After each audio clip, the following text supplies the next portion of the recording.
Shalom, can you hear us? Yeah, shalom, shalom. Hold on. I'm just putting my earphones 1 second.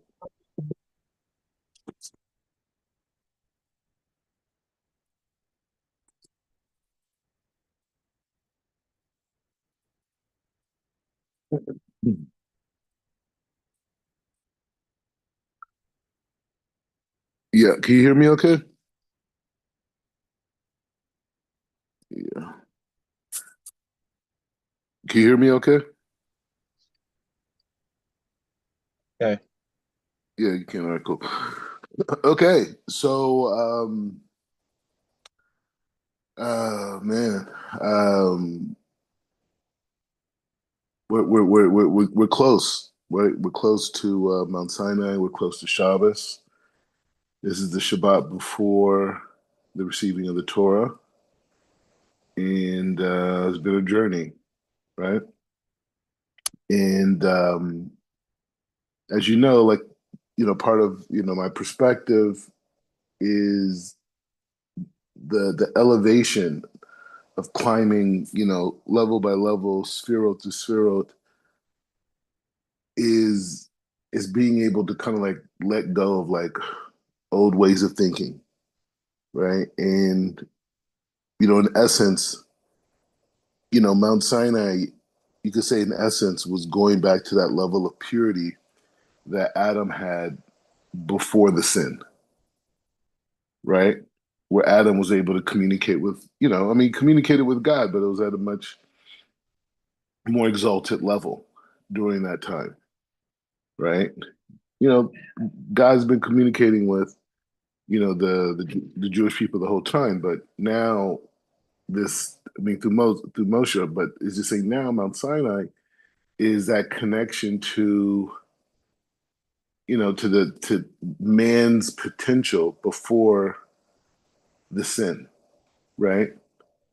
And so what we're doing is that we're critiquing in our time, our generation, the effects of that nachash, right? That effect of that energy that caused our ancestors to fall out of greatness, only to come back 26 generations later, right?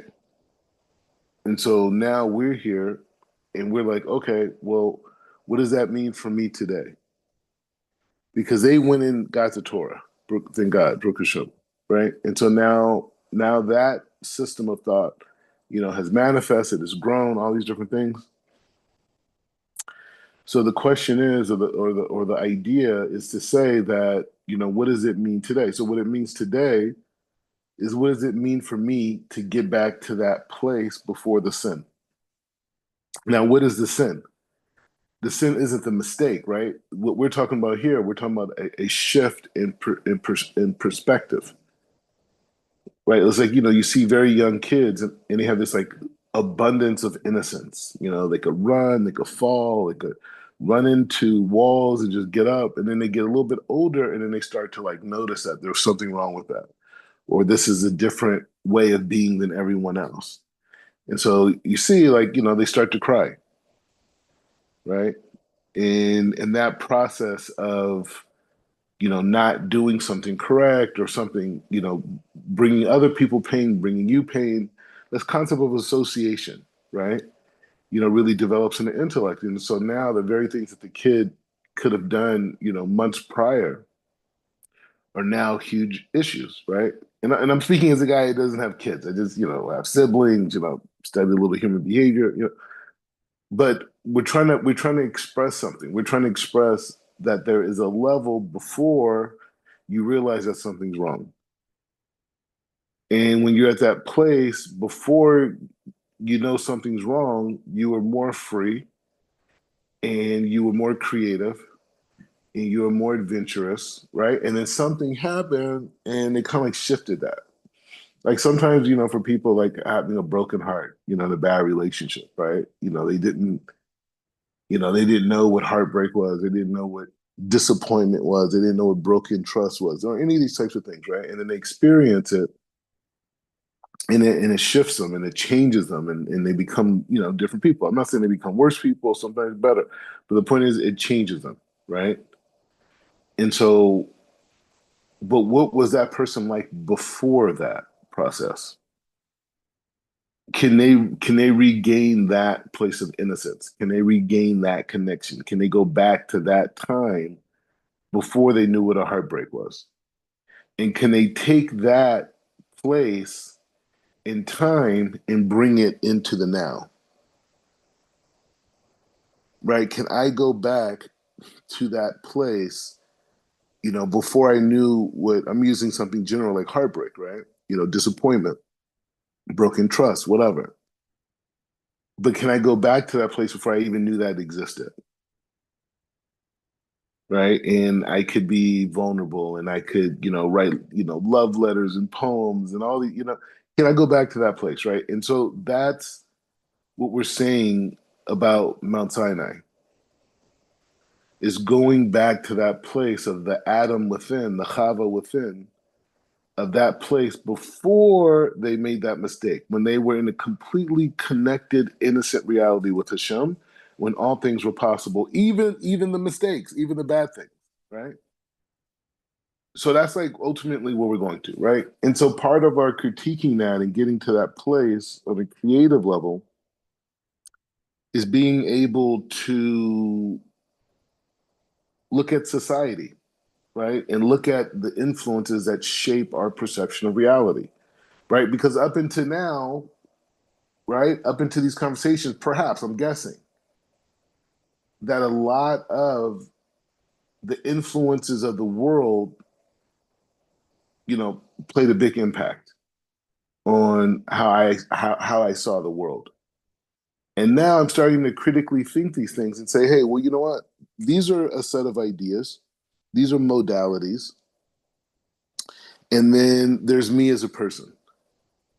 I'm entering that modality. That modality is not me. I'm entering it, right? Whether I'm aware of it or not, I'm entering it. Like this guy writes on my one of these Facebook posts I had, he says, well, how does it feel being a black man, in this particular environment? And it's just like I hear the question, okay? I hear the question, right? But let's critique the question, right? I can hear it, I understand it, but let's critique it. So when he says to me, how are you as a black man? He's now entered me as a human into this modality of what a particular type of black man should and shouldn't do. And he's speaking from that modality, right? So I have two options here. I accept the modality he's now placed onto me, and I respond, and then we have a discourse. Or I reject that modality and say, well, how could you put me in that box? And then now his response to that is going to be that I have a problem with my identity.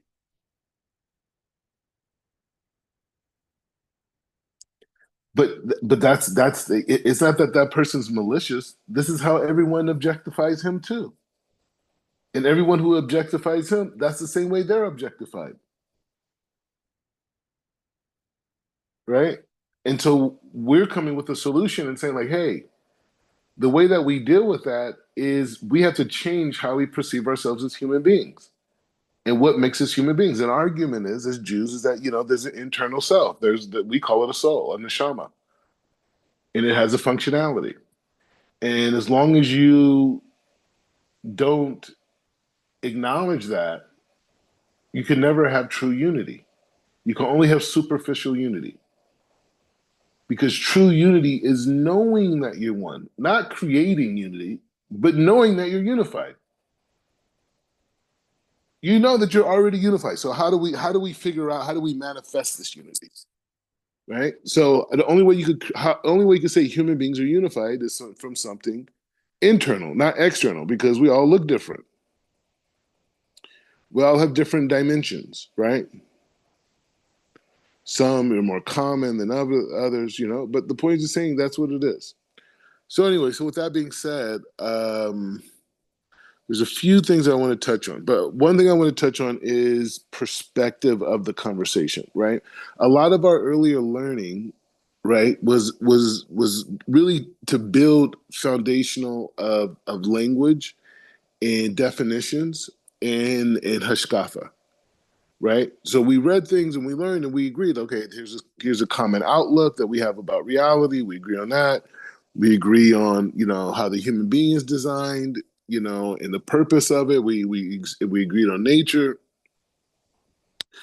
We we learned the language of the sages, how they articulate things. Okay, so now we have a common language. So now from here, let's start making sense of everything through this perspective, right? And so I want to go a little bit step further for this particular discussion because it's a way to I want to introduce the idea of reanalyzing, right? Like everything, things are going on around me. I want to analyze it a particular way. So anyway, so here's a Gemara in Sanhedrin, right? Yeshiva Sanhedrin, right? Um, okay, so I'm going to read a introduction, right? But I read a little bit of it. So it says, "Kesad me yamina ed edim al adei nafshot." Okay, okay. So this is an explanation of what we're reading. I think this is, it's easier, right? So the explanation like this of this Mishnah, right? Because I could read it and give it, but this is a nice description. The Mishnah begins with a description of the warning that the judges may give to the witness in a capital case. Okay, so there's a case, there's a capital offenses, and in the Mishnah, then continues with a discussion on the uniqueness of every human being and consequential extreme severity of capital punishment. Okay. So it starts asking questions. It says, how did they admonish witnesses in the capital case? They're asking the question. He says they brought them in. This is during the times of the temple, right? So they're asking a question about what did they do during the time of the temple, when the temple was there, right? When they had the whole court system. He says they brought them in and admonished them, saying, perhaps you will say something that is only a supposition or heresy or secondhand or even from a trustworthy man. Or perhaps you do not know that we shall. All this is going to be explained what we're reading in a second, okay? She says, or perhaps do you not know that we shall check with you he said, we'll check you with explanations and inquiry. He says, and know moreover that a capital case are not like non-capital cases. In non-capital cases, a man may pay money and so make an atonement. But in the capital case, the witness is answerable to him, is answerable for the blood of him that is wrongfully condemned, and the blood of his descendants that should have been born to him, and to the end of and to the end of the world. So all of his descendants from now to the end of the world. Okay, so just to understand what's going on. All right. He said the Mishnah begins with exhortation made by the judges to the witnesses before they testify. So these are things that they said to the witnesses before they testified. The judges warned the witnesses of the severity of their testimony, and they warned them that the secondhand testimony, even if it was heard from a reliable source, is not permissible. You can't bring it in. He said the judges also remind the witnesses that they will be examined carefully. The judge then warned the witnesses that the consequences of executing a wrongfully accused person are extremely serious and indeed internal. By testifying falsely against a person and thereby leading to his execution, the witnesses is not only the witnesses is not only the witnesses is the witness is not only killing the accused himself, but in essence eliminating all of his future descendants. Right. So he's giving this concept, but we're getting somewhere. We're getting somewhere. So where does it go next? So it goes into the story. What is the story? It brings the pasuk from where Genesis. He says, "From so we find it with Cain that murdered his brother." For it says, "The blood of your brother cry out." He says it doesn't say the blood of your brother. He says, but rather the blood of your brother, the blood of your brother, meaning his blood and the blood of his descendants. Another saying is the blood of your brother, that is the blood that cast over trees and stones. He said the Mishnah proves its point that killing one person is like killing all of his future descendants. And he says, and by using a midrash on God's word to Cain after he killed his brother Abel, the bloods of your brother shall call out. The midrash is based on the fact that God used the plural bloods instead of blood. So that's where they're getting this future descendants from. And he says this is to teach us that Cain killed not only Abel, but all of Abel's descendants as well. And Hevel, right? Hevel. And he says, and the Mishnah then proceeds with the additional interpretation of bloods. According to this interpretation, God uses the plural because Abel's blood was sown in many places. So I guess his blood went out a lot of places. Really, it's like the Tory Lane stuff. You know, he should have a speedy recovery.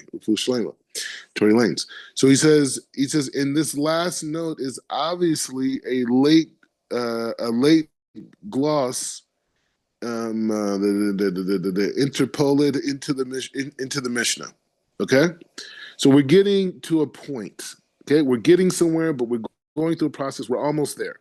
He says, therefore, but a single person is created in the world to teach us that if any man has caused a single life to perish from Israel, he is deemed by the scriptures as if he's caused the whole world to perish. And anyone who saves a single life from Israel is as if he's deemed by the scripture as if he had saved the entire world. Again, but a single person was created for the sake of peace among mankind. That one should not say to the other, "My father was greater than your father." That's an interesting point.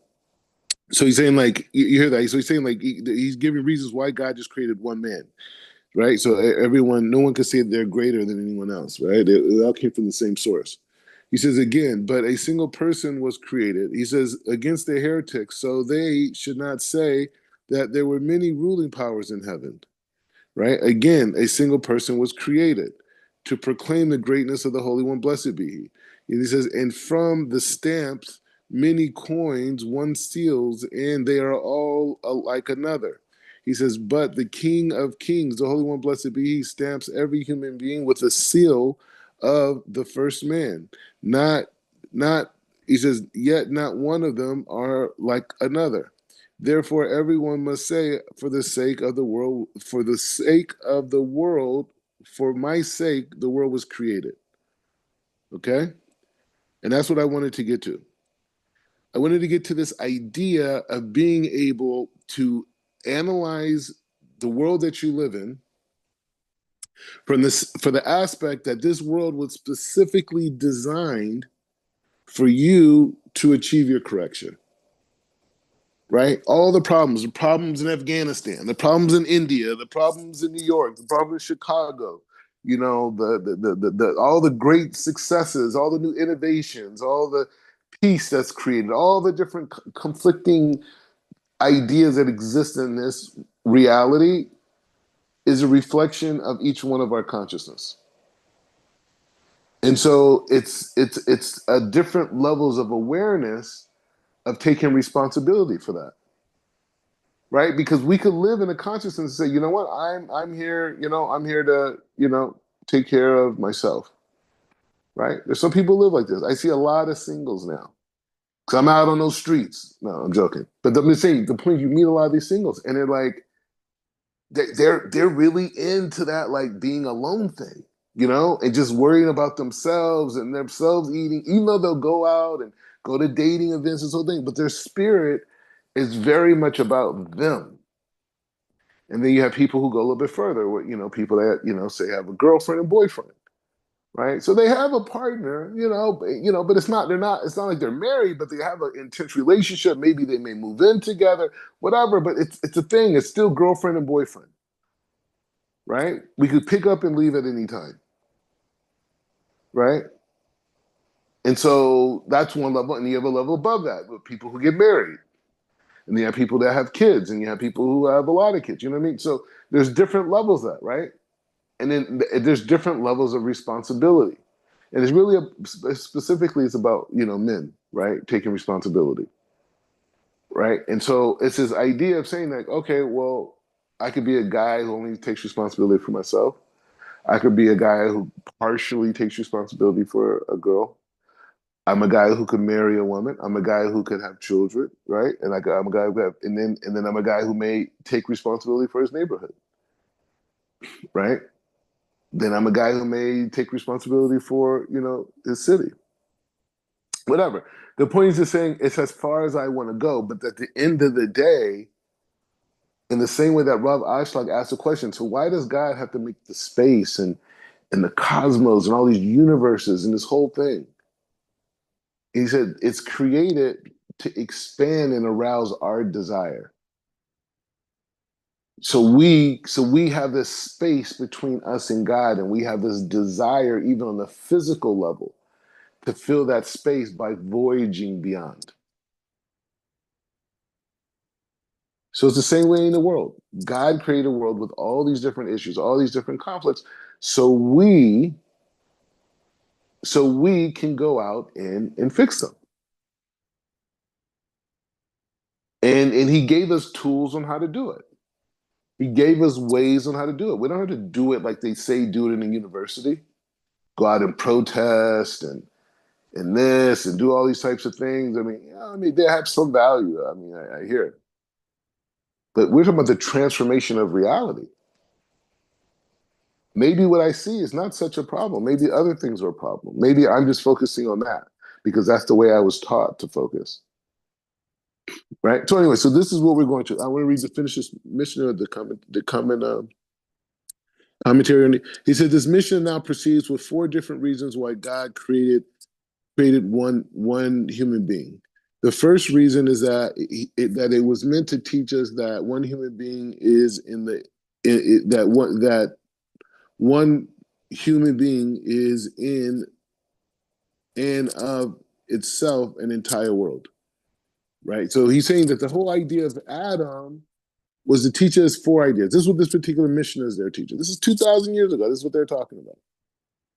So he said they're questioning why is this idea? Why one man? Right? So he says one idea that they bring in this particular conversation is that one reason why God created one man is to teach us that each man, each person, him or her, it says this, him or her are an entire world to themselves, meaning the world was particular in the same way that my body is fit perfectly towards my soul. The world is fit perfectly for my correction of my soul. He says, therefore, one who kills another person is as if he destroyed an entire world. And one who saves another person is as if he saved an entire world. This line be familiar to those in the beginning of Schindler's List. This is random, right? He says, it is probably one of the most famous lines in the Mishnah. The second reason is so that people will not brag about their lineage, right? Since we all come from the same person. No one can say, my father's greater than yours, right? So it's kind of like, Hashem's like saying, I know what you guys are going to do, and I'm already shutting you down before you do it. The third reason is to provide to the heretics that there is only one God. Now, the question is, why would one man prove that there's one God? That's my question right now. He said, if there was more than one person, originally created, they might be able to claim that there was different creators, God forbid, that created different people. This God created this person. So that's one point. That's interesting. All right. The fourth reason is to show the greatness of God. Although God created only one human being, and each subsequent person is therefore stamped with Adam's genes, but no two people look alike, are alike. This teaches us that each person must say, for his or her sake, the world was created, and that's just not a statement. That's a perception of reality, right? And that's what we're saying. Can I perceive reality in that way? Can I look at the world and say, wait, everything that's going on was designed for me? You see a guy, you see like used to have these movies back in the day, Rambo, right? And he'll be in these like crazy village situations and shooting and all these huge guns, the whole thing, right? And the thing is, it's like, but that his soul, saying that's a real life situation, right? Because there's really people, there's Navy SEALs and all types of people like this, right? That they really lived in those situations, right? And so and so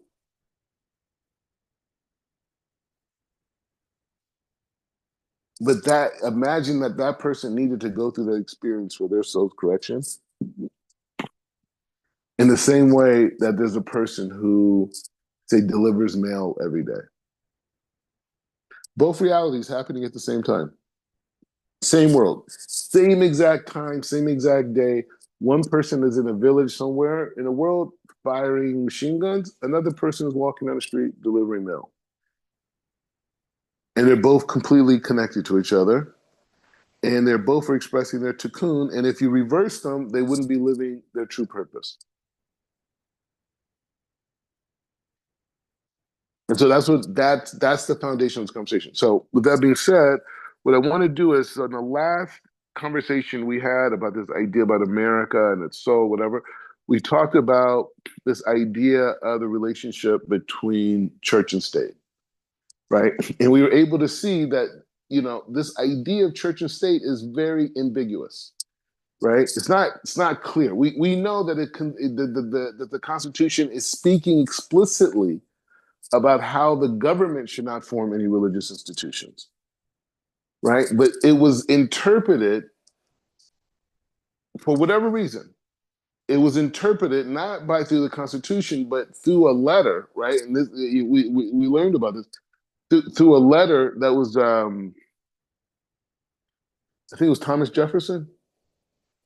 A letter, and he makes a statement after a long sentence, and they take that phrase and they took that to justify the fact that religion and state activities should be separate.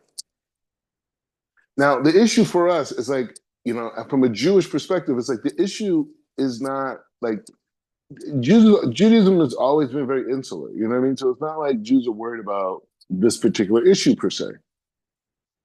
But however, this is a time in history where the wisdom of the sages is needed more than ever, right? Because we are going through a transformational shift, right? We're going through a transformational shift where the human being is being propelled to express a higher aspect of his nature, right? Not just through physical manual labor anymore, but now through the intellect, now through the mind, right? Now through the exchanging of thought and using social technology to express or to create a vessel, right, for these thoughts to be exchanged, right? So that's what we're going into. AI is here, right? It's happening now, and so to be ahead of the curve is for us to get more and more comfortable with our uniqueness. What makes us, who we are, and what is a divine purpose that I possess, right? Because that's going to ignite my higher self, right? And the more my higher self is ignited, the more I have more to contribute, right? And the more I have to contribute, the more the economy grows, right? Because we live in a free market system. So we're not saying like, oh man, we should be Puritans and we don't need to work, we don't need to do nothing, we just need to, grow rice and pray. I'm not saying that. I'm saying no, no, no. Let's build a society, or let's advance society to the point where capitalism could be used as a form of humanitarianism, meaning that because the corporation is now down to a person's cell phone, right? The corporate infrastructure it could be largely managed through a cell phone, right? And so that being able to do it through that cell phone, right, is now made that individual's thoughts the CEO, and now you know, um, and now the and so now that I'm the CEO, I'm now making the decisions, right? And so now the human mind is now in charge of the economy. As well before, it was whatever we produced, whatever idea we produced that was manufactured, whatever service we produced that, had infrastructure. And so the infrastructure of the company itself, took over, right? The infrastructure, like it's no longer the CEO's mind with the CEO's thinking, no, it's this department, it's that department, it's this bank account, everything's separated, right? It's the whole concept of human resources, right? Human resources is dealing with all this disconnectivity inside of a workspace, whether it's with the employees, with the company, or different divisions, whatever, right? So now what we're saying is that now that that is now going on, now we could start looking at companies and businesses that are actually removing pain and suffering from society, right? Removing it, meaning that like there's companies that could be created for dealing with all. I mean, people call it social entrepreneurship, but the point that we're getting to is that what is the technology that enriches the intellect, the soul of the individual that allows this additional level of creativity to grow as for most of society, history of society, our intellect has been in competition with physical labor. So the smartest guy, kind of in many times became second place to the strongest guy, right? Because that, and all because that's all about level, whether you're playing sports, whether you're, in the workforce, the strongest guy, right? So that's changed a lot, right? And so that's where we're at. So now we can't just be thinking about ourselves and saying, hey, I'm elevated. We have to think about society, right? And the more that we take responsibility for society and say, hey, you know what?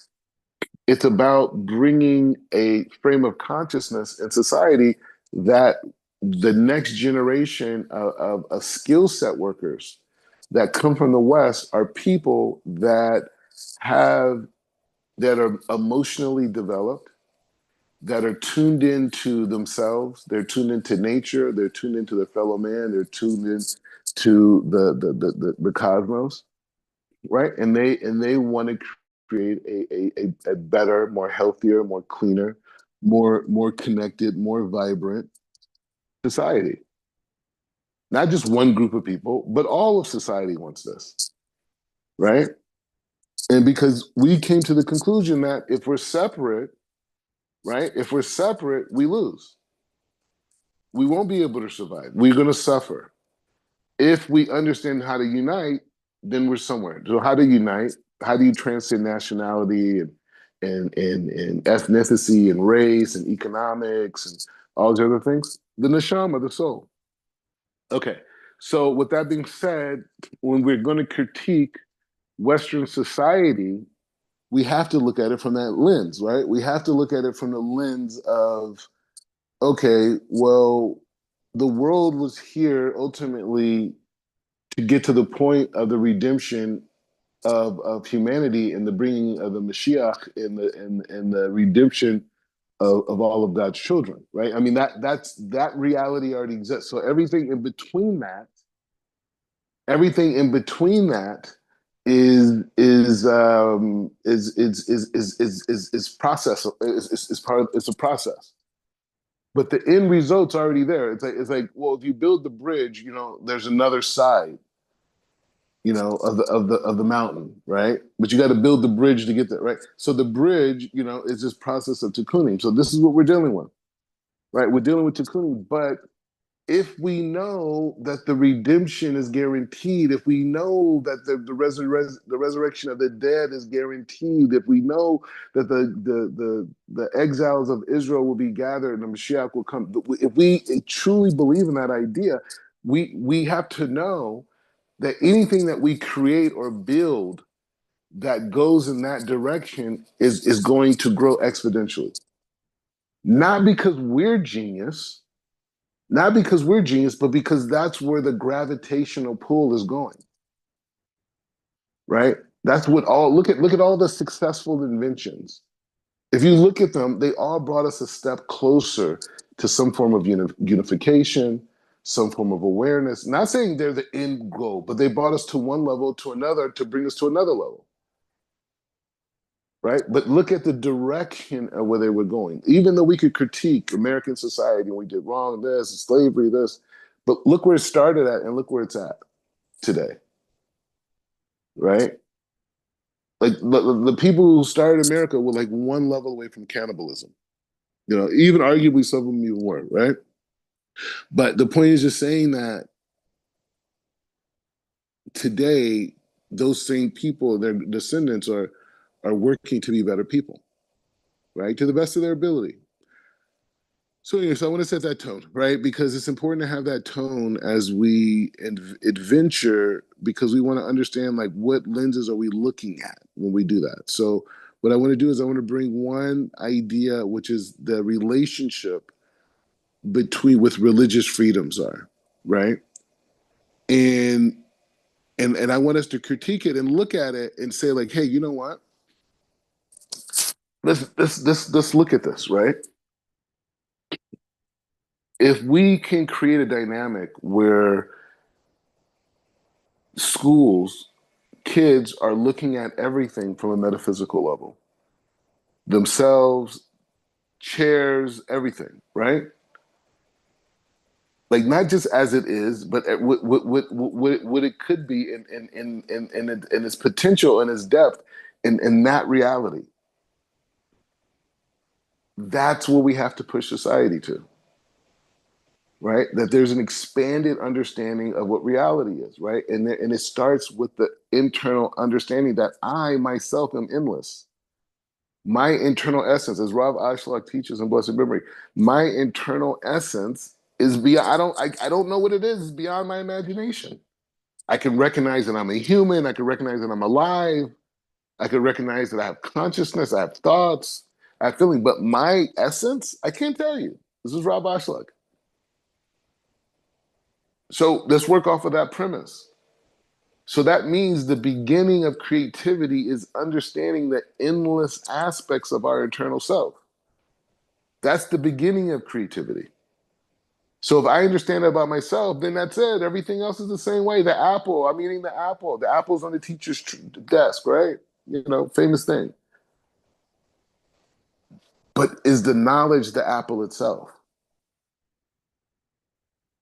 right?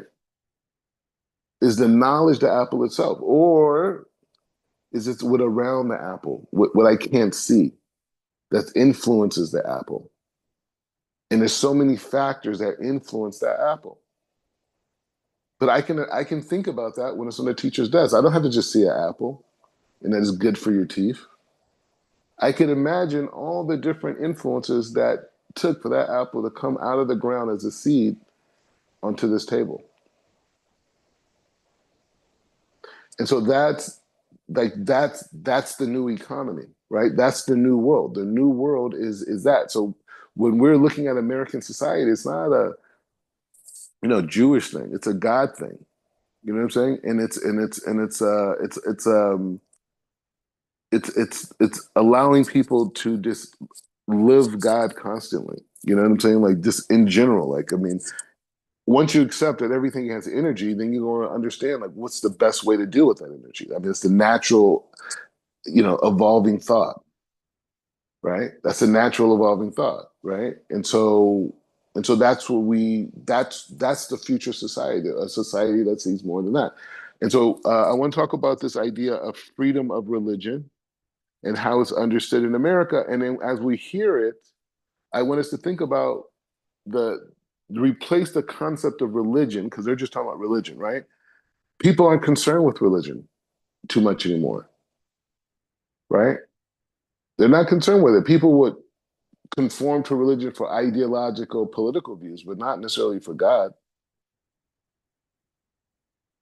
So they're talking about religion in these videos. They're saying religion, religion, religion. I'm saying the understanding that the soul exists and the soul has needs. Religion is supposed to say that, right?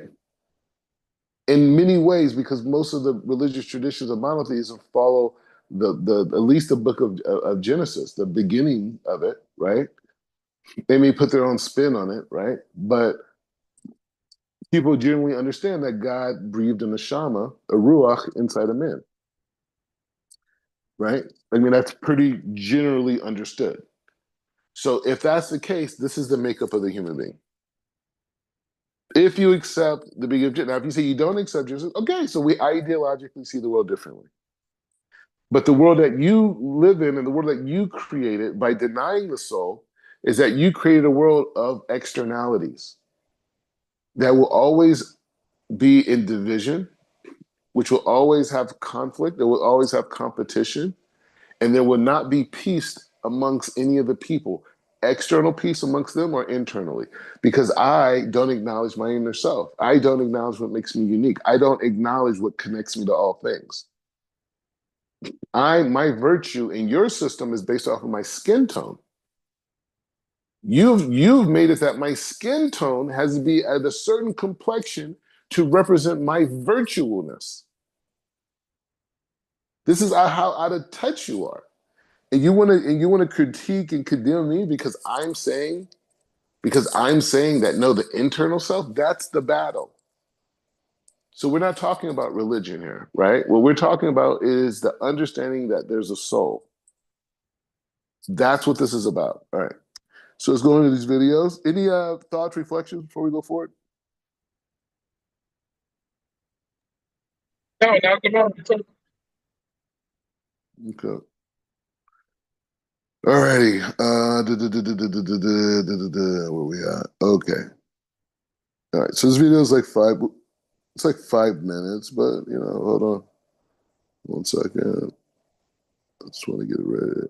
All right, hold on. Alrighty. All right, let's go.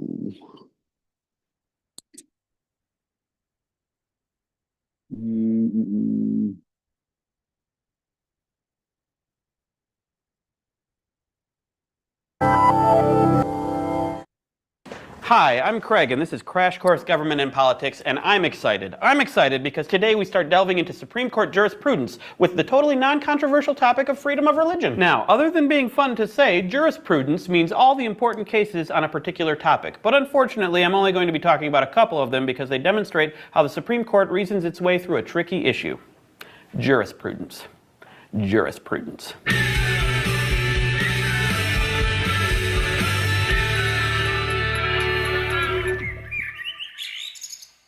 So the Constitution deals with religion right there in the First Amendment, which is also the one that deals with speech and the press and assembly and petitions. Here's what it says. Congress shall make no law respecting an establishment of religion or prohibiting the free exercise thereof. It's the first clause in the First Amendment of the Bill of Rights, so it's pretty darn important. Notice it has two parts, and each one creates a separate religious liberty or freedom. The first part, no law respecting an establishment of religion, is called the Establishment Clause. Can you guess what the second religious liberty is? If you said free exercise, you're right. What do these two freedoms mean, though?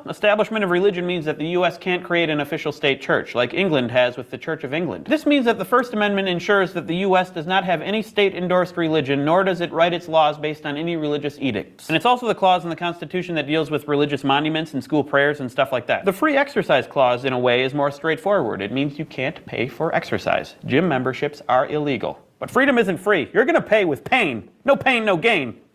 Actually, none of that is what we're talking about. What it means is you can't be prohibited from being part of a certain religion, although it doesn't mean that any religious practice is okay. For example, if your religion requires human sacrifice because you're an Aztec, state, local, and federal law could prevent you from practicing that aspect of religion, for obvious reasons. Although it couldn't prevent you from believing that human sacrifices were necessary to make the sun rise every day. We are going to anger a lot of Aztecs with this video, Stan. There are a number of cases that establish this distinction between religious belief and religious practice, but my personal favorite is Church of Lukumi Babalu I versus Hialeah, because I love saying Lukumi Babalu I. You probably figured out that what these two clauses mean in practice has been determined to some degree by Supreme Court decisions. There's a bunch of them, but probably the most important one is called Lemon versus Kurtzman from 1971. Right off the bat, the Lemon decision is a little complicated because it combines two sets of facts, although they both involve public money and parochial schools. In one case in Rhode Island, the state was using taxpayer funds to pay teachers in parochial schools in an effort to educate Rhode Island children, which is generally a good goal. In the other case in Pennsylvania, the state was paying teachers in private schools to provide secular education services. But enough with the setup. Let's go to the thought bubble. The Supreme Court in Lemon versus Kurtzman devised a three-prong test to see if the state law violates the First Amendment religious freedom clauses. Under the first prong, the court looks to see whether the law in question has a secular legislative purpose. In this case, the purpose of the law was educating children, which you'll remember is one of the powers reserved to the states, and for the most part is a secular purpose. Under the second prong, the court examines whether or not the law's principal or primary effect neither advances nor inhibits religion. Here again, the court found that paying private school teachers or using private school facilities did not necessarily promote religion or prevent students from worshiping as they wanted to. The third prong requires that the law under consideration does not create excessive entanglement between a church and the state. This is the one where both the Rhode Island and Pennsylvania laws got into trouble. In Rhode Island, the school buildings where the children were learning were full of religious imagery, and 2/3 of the teachers were nuns. The court paid close attention to the fact that the people involved were kids, ruling, "This process of inculcating religious doctrine is, of course, enhanced by the impressionable age of the pupils, in primary schools particularly." In short, parochial schools involve substantial religious activity and purpose. In Pennsylvania, the problem was different. The court ruled that in order to make sure that the teachers were not teaching religion, the state would have to monitor them so closely that it would be excessive entanglement and give the state way too much control. They ruled that the very restrictions and surveillance necessary to ensure that teachers play a strictly non-ideological role give rise to entanglements between church and state. Thanks, Thought Bubble. So it's pretty So that's a really important point right there. Okay.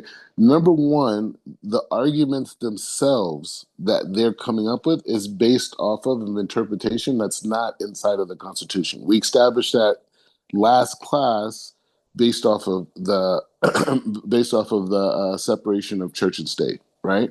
So they're working off of the premise that was from another legal situation, right? That's one. Two, they're saying here that any form of spirituality, right? They say religion, but here's spirituality.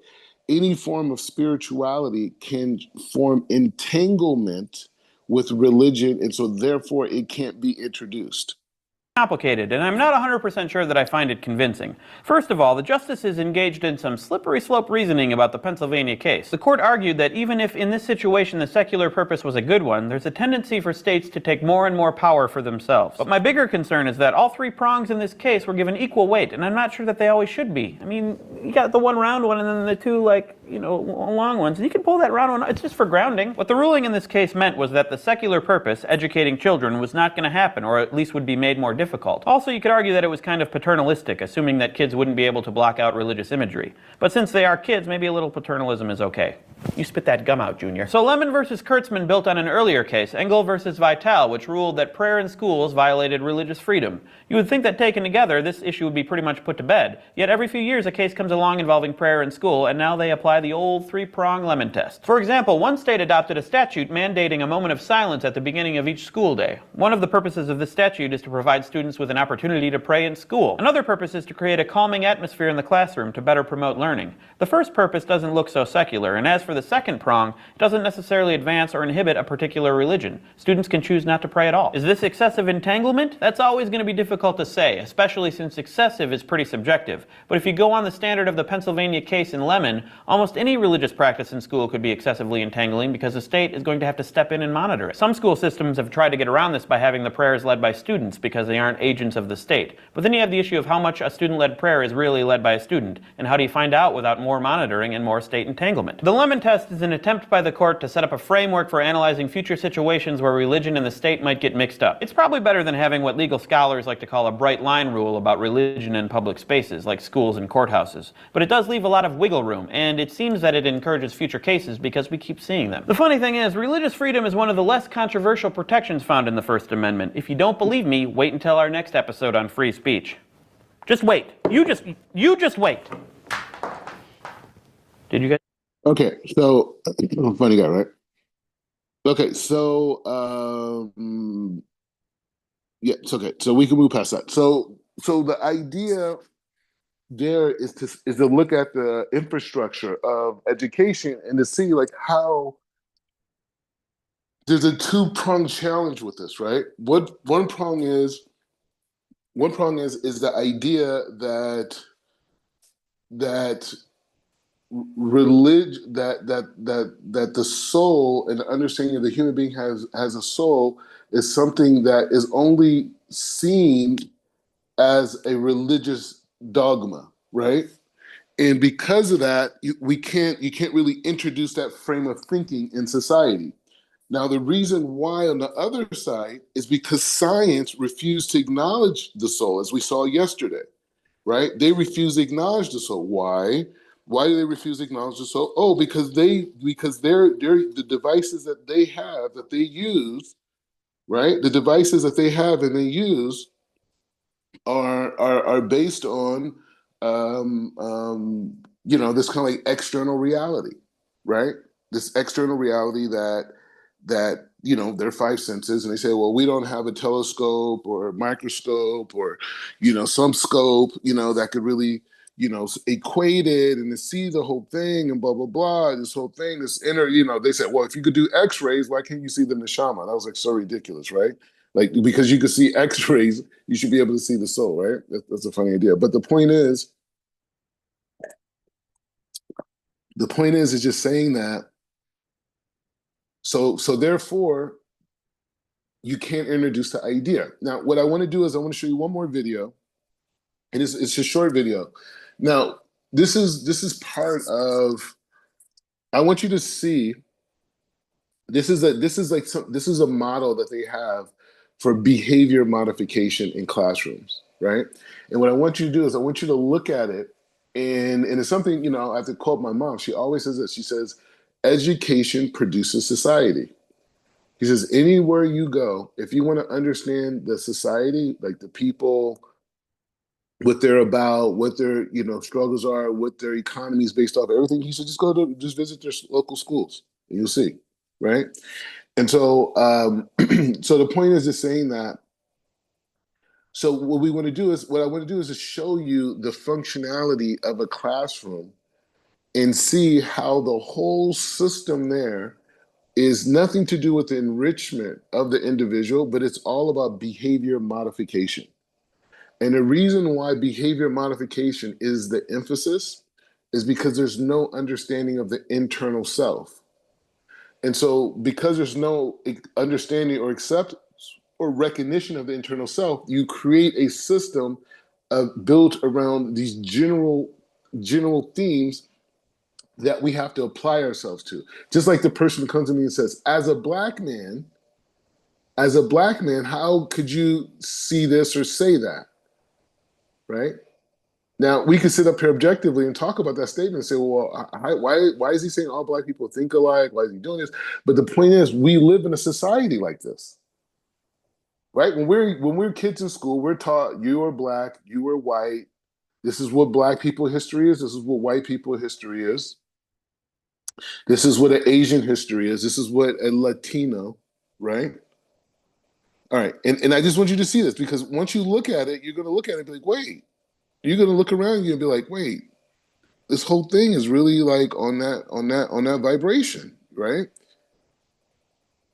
All right, hold on. It's actually pretty short. Hold on. All right, it's only 2 minutes. It's only 2 minutes. We'll be done in a second. But I know we're going hard on society, we're going hard, but we got to critique this because we have to be free.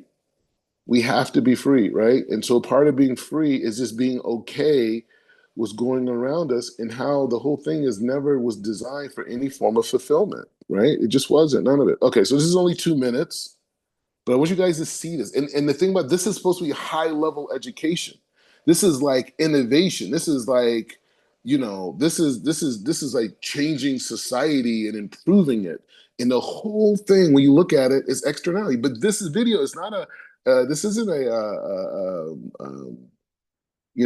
like this isn't sarcasm, right? This is serious. Like they're really holding by this. There are some students who struggle with monitoring and controlling their own behaviors, leading to things like outbursts or problems paying attention. Wait, so again, from the beginning, he comes in and he says there's something wrong with the student. So automatically the blame is on the student, right? So if the student blurts out or the student, wants to get up and walk around, or the student wants to express himself a certain way different than the classroom conduct, there's something wrong with him because he's not an individual. You see? Over the years, many different approaches and techniques have been trying to help these students who don't blend seamlessly into the education process, sometimes relying on the school's traditional methods such as detention. Other methods like home notes, daily report cards, homeschool notes, and home-based reinforcement. Just really quick. So how does school deals with a person who reacts differently in the classroom setting? He says it, the traditional way, send them to detention. You're punished. Are used as well. A common part of the intervention with these students is direct observation. While this collects needed information about the student, it is a very time-consuming and expensive method. The research in science over the last 40 years has shown that the most effective interventions utilize a daily behavior report card, or DBRC. The DBRC is a more efficient, cost-effective, and easy-to-implement tool for assessing student behavior, conducting an intervention, or monitoring progress. Plus, the DBRC gives a student real-time feedback about their behaviors so that they can learn to become more aware of what they are doing, when they are doing it, and begin to master the self-regulation skills they need. You hear this? Do you hear this? The kid learns self-regulation skills, how to adapt. They're not adapting. So they brought in personal monitors to surveillance the kid and to modify his behavior or her behavior. To do what? To fit into the general collective. This is insane. Research has shown that positively worded behaviors are more effective, such as academically engaged versus not paying attention. Numeric scales can be used, or even face ratings for younger students. And single items can be targeted, or multiple items by multiple raters. When a student is given the properly worded feedback they need and in a timely manner, rather than simply experiencing failure over and over again and finding out when it's too late, a DBRC builds the student's internal regulation abilities. And when compared to direct observation, the DBRC has been shown to be just as effective at collecting the information needed, showing a high content validity. The DBRC is also a highly reliable instrument, meaning that the data is consistent with that of direct observations. And lastly, the DBRC has been shown to have a high acceptability as a progress monitoring tool, as it targets the most important behaviors for a child to be successful. While the bias towards direct observation remains, the data shows that the DBRC is just as effective at measuring and improving student behavior, all while collecting more information and being profoundly. Now, because there's such a lack of critical thinking in our society, like people think that that's where it's at. Like they're just like, hey, you know what? How can I modify my child to fit into this system? How do we do this? And this is the thing. The reason why that's important, this is the whole system. Once you build a society that's devoid of the inner spirituality of the human being, that's what the whole thing is. It's all built on externality, and it's all based off of human behavior regulation. That's what the police are. That's what bills are. That's what social responsibility, taxes. All these things are there for behavior modification of that individual. Money. Who says money's valuable? Okay, you exchange it to function in society, but somebody who controls society says that that is valuable, and they decide, interest, all these things connected to it. So the point is the same. As we get closer to Mount Sinai, we have to look at the system that we're in. That's all it is. Your smartest Harvard PhDs, your most decorated senators, your most clever chemists, they're all working off of a framework of darkness. Now, within that, there could be innovations and individuals who push for spirituality. I'm not condemning everybody, okay? I'm not saying like, oh, everyone's bad, just me. right? I'm not doing that. But what I'm saying is that part of being able to receive the Torah is to be able to see the sheker, the falseness of the world around me, and to crave something more than this. Like, this can't be it. Like, I'm gonna live a whole life functioning on behavior modification, behavior regulation systems, my working life, my everything. This is what it is. I'm going to perpetuate an ideology that completely erases me as a unique individual and what I want to contribute. I think if I lived in that way, I could never be Jewish then, right? I could never be Jewish. I can never be a rabbi. I can never be learning Torah because that's not the story that I'm supposed to live by. I'm supposed to live by another set of stories. And I'm not even talking about the tragic, hood story. I'm just saying just another story than this. But I connected to my uniqueness. And this is where it led me. So why shouldn't everyone have that option? Right? And so that's what this conversation is. And this is what receiving the Torah, not just for me, but for all of humanity.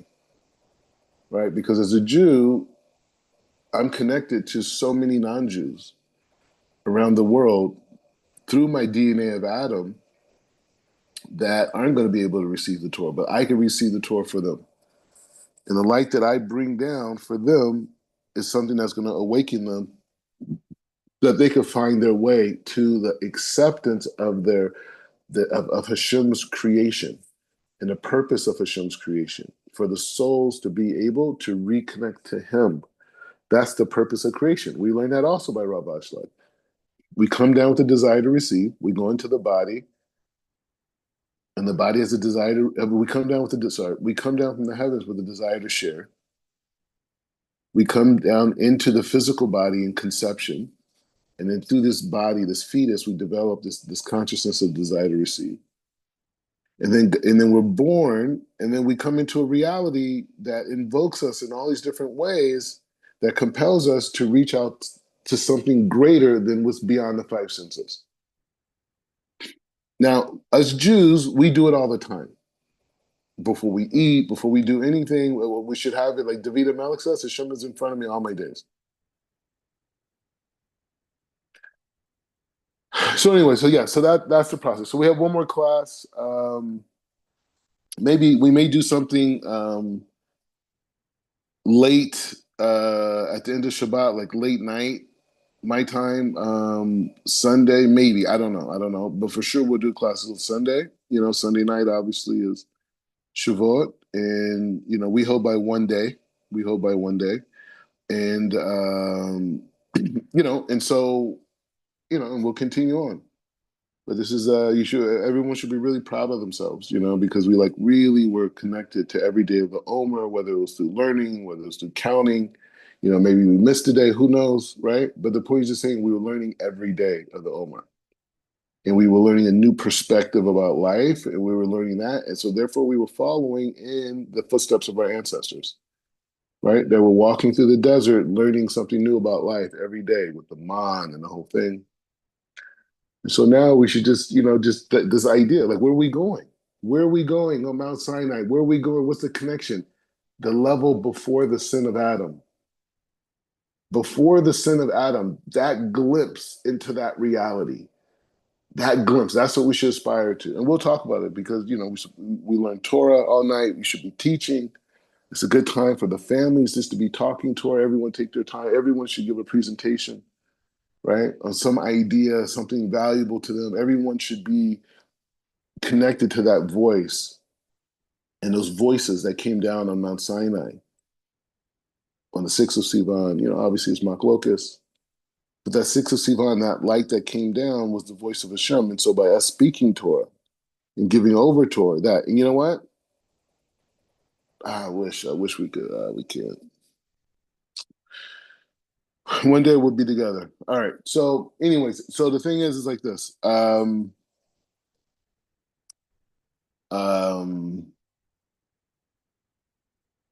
This is a Shabbat before receiving the Torah. So it's a special Shabbat. And This is one of the times where, people would come to the old city, right? Come to Jerusalem. One of the times they would travel to bring offerings. So we have the gift of bringing, doing an offering tonight to Hashem, which is Shabbos. Anyways, before we close out, any points, any closing ideas, any reflect? Yeah, I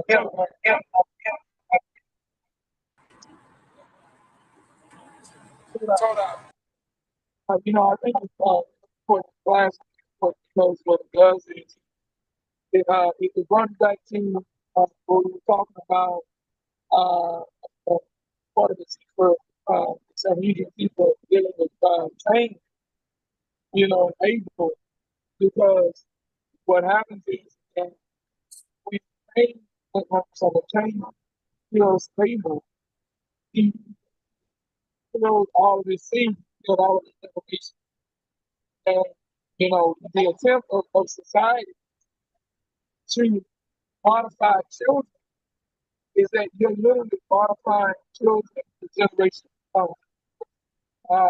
Because they're going to teach their children the same thing. And by changing your dynamic and getting alongside that and taking upon yourself for a ride, 613 Rich Roads, saying, no, I'm gonna get on Hashem's program. You are in turn uh, in a reverse manner affecting your generation to come. And so that was a really I think that's what stood out the most to me, that we're changing our generation. Even while we talked about this, it's one thing, to get glimpses that we're Jews, get glimpses that we're Israelites. But we want to move to that place to where there's absolutely no question about it, for generations to come, and it can never be questioned. By not the world can always question, because that's what they were designed to do. But for our generation, there is no more question. And I really appreciate it. And also, BDE, you got to tell me what that means. Shalom. Yeah, you're right. You're right. Okay, yeah, we'll do that right now. All right. So that's a very important point that was brought up, and this is an important point. If people hear it now, maybe they hear it in the future. But the idea is like this. When we talk about the African American experience, and we talk about this connection to these Israelite tribes in the west of Africa, many of which who were sold into slavery and brought to America. Okay. Very nice, very important, right? How does that change the world? Okay, so African Americans can wake up and say, hey, you know what?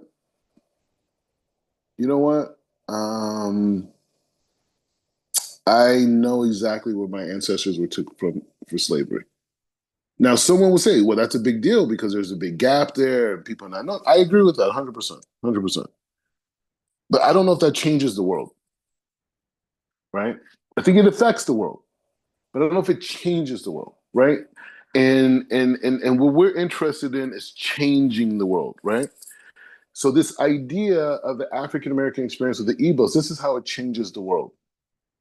Because once African Americans can see that connection, that cultural connection between them and the different tribes, not just Igbo, but other tribes in the west of Africa, and how these tribes define themselves as Israelites, define themselves as descendants of Jacob, right? For thousands of years, right? It's not like a new idea with the Igbo. They've been saying this, right?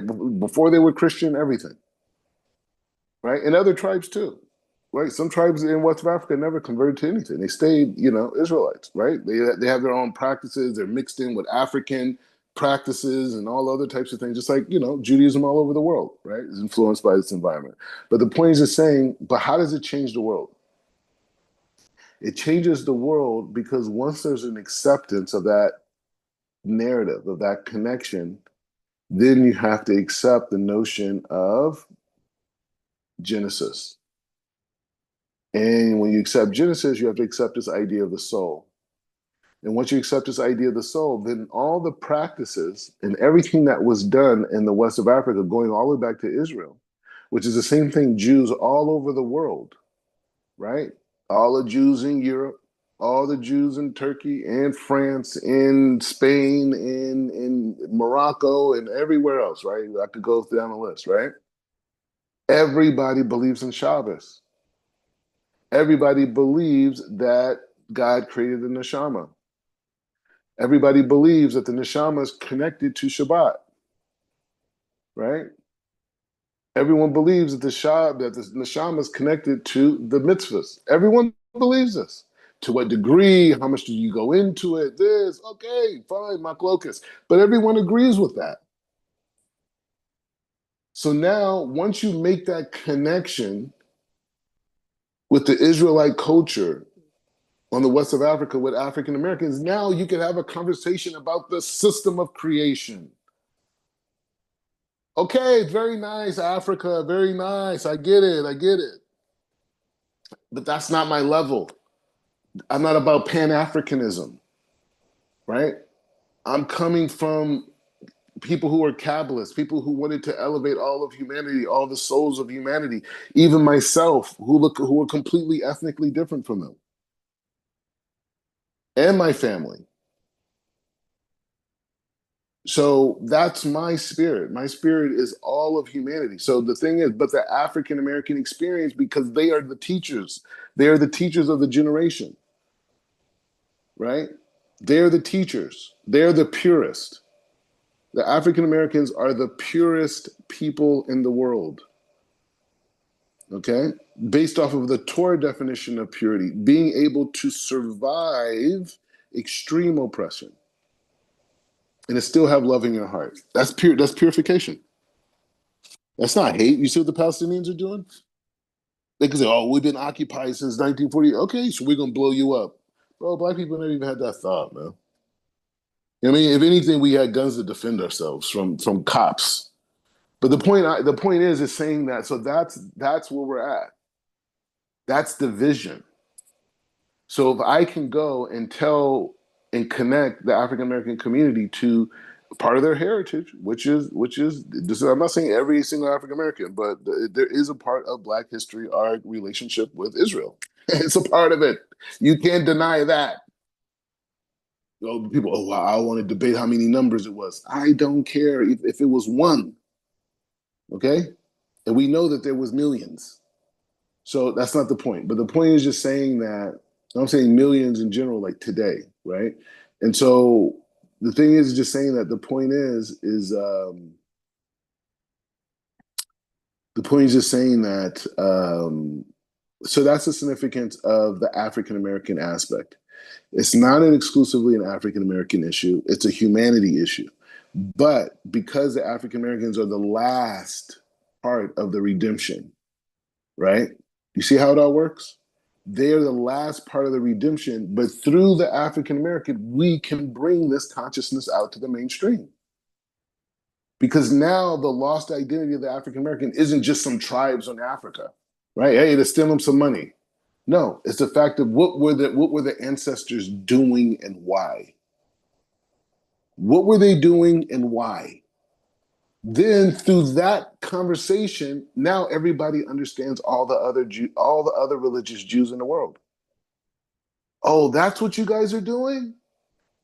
Oh, that's why you want to build the temple again? That's why you guys are so on this land?